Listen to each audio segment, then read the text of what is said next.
Welcome, friends and family.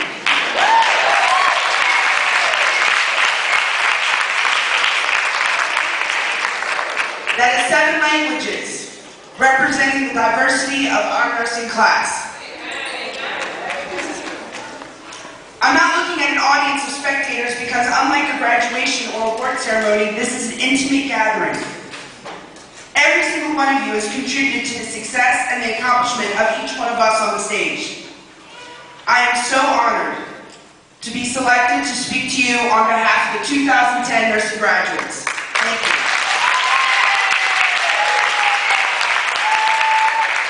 I can say with distinction that you are all active participants in our completion of this program. Meals were cooked, kids were watched, and driven around.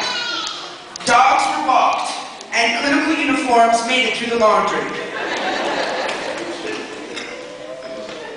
You consoled us, cheered for us, and forgave us for our absences. You prayed for our success. My name is Miriam, and this is not another nursing speech. What it is to be a nurse, what nursing is, what it means, how we are to sally forth into nursingdom with stethoscopes clutched in our hand and a drug book in the other. We have shelves of textbooks that usually cover that topic in the first 20 pages. You are welcome to them after today. I would like to share an important concept from my culture. It's about gratitude.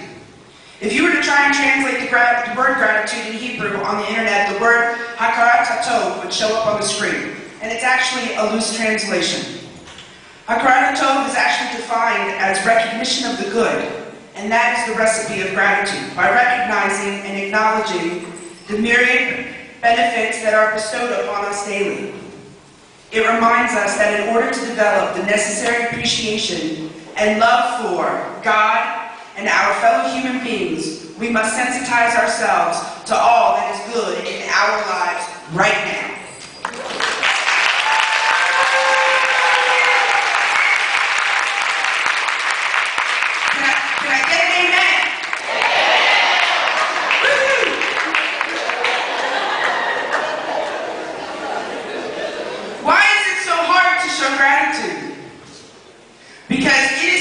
Shameful in today's world. Saying thank you is an admission of dependency. I need you for something, and nobody wants to be dependent on anyone else. We want to give. This profession we just joined is all about giving care, compassion, baths, medication, enemas, etc.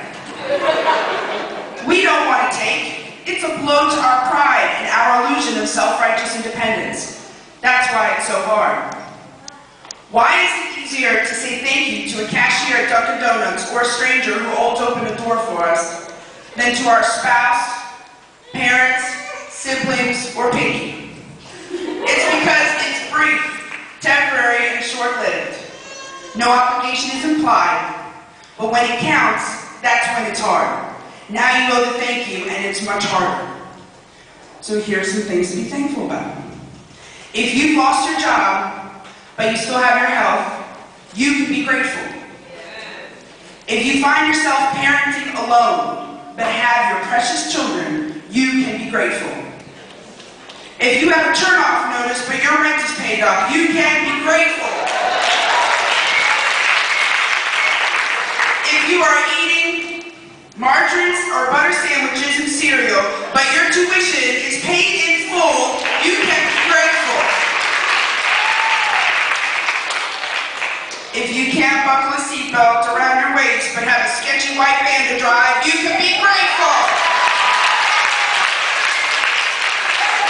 If your GPA has hit an all-time low, but you completed the Baltimore City Community College Nursing Program, you can be grateful.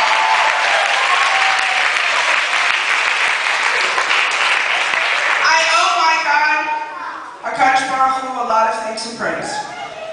Now please allow me to put these words into action. We appreciate and thank all the faculty and staff for their time and efforts on our behalf. But we must acknowledge 2 nursing instructors who got us here. They are entering into retirement, having taught nurses for half a century combined. Mrs. Peggy Jordan, Mr. Lawrence Hines. Come on, please stand up.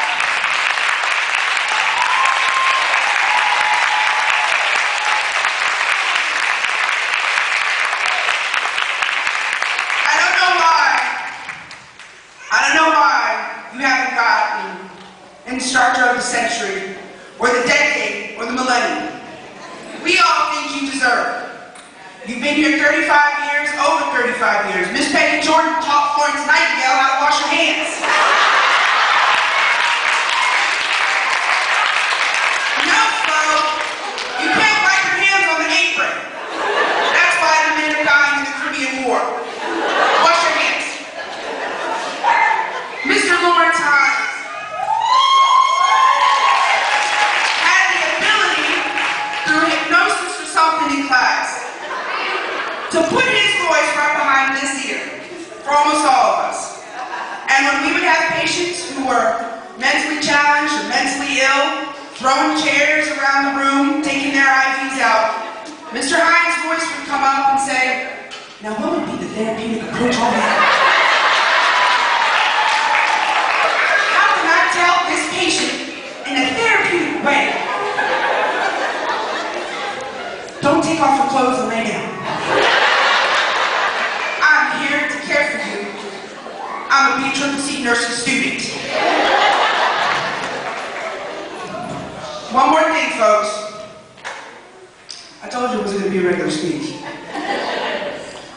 I would like all the children of the nursing graduates to please stand up.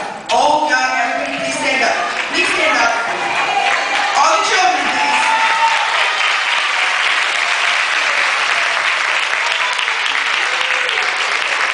Keep standing.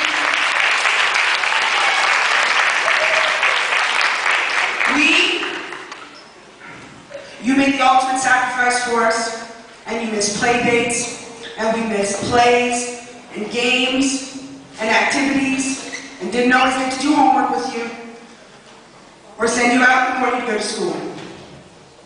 But we love you, and we're here because of you. And as my instructor Ursula Bishop said, "Mommy is back."